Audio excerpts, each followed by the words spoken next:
આજે તો સવાર વહેલા ઉઠીને વહેલા તૈયાર થઈ ગયા, કારણ કે આજે તો થોડું વહેલું જવાનું છે, કારણ કે આજે છે આંગણવાડીમાં મમતા દિવસ.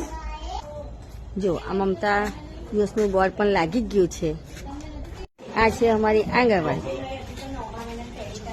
આંગણવાડીમાં નાના નાના ટાબરિયાને લઈને રસી મુકાવવા, પોલિયો પીવડાવવા માટે આવે છે. આ છે અમારા નર્સબેન, જે બધાને રસી બધું મૂકે છે. નાના નાના બાળકોને પોલિયો પીવડાવે છે. મહિનામાં એકવાર તો આવે જ છે, દર સોમવારે. પહેલા તો બાળકને વિટામિન પીવડાવવામાં આવે છે અને પછી રસી મૂકવામાં. આજકાલના બાળકો એટલા હોશિયાર છે ને કે ઇન્જેક્શન જોઈને જ રડવાનું ચાલુ કરે. જો તો આ નાનું ટાબરિયું કેટલું રડે છે. અરે પણ રસી તો મૂકવી જ પડે ને. આ ટાબરિયાને તો 3 રસી મૂકી, 3. આ છેલ્લી રસી, જે પગે હતી.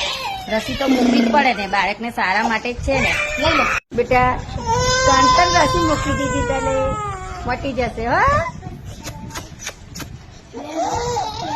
રસી તો બાળકને મૂકે છે, પોલિયો તો પીવડાવે જ છે અને વિટામિન એના ટીપાઈ પીવડાવે છે. સાથે સાથે બાળકનું વજન પણ થાય છે. બાળકોને તો રસી મૂકે છે, સાથે સગર્ભા બહેનોને પણ મૂકે છે. આ છે ગોળી બી કોમ્પ્લેક્સ. આયર્નની અને કેલ્શિયમની તો આપે જ છે, પણ સાથે સાથે હવે આ પણ ગોળી આપે છે સગર્ભા બહેનોને.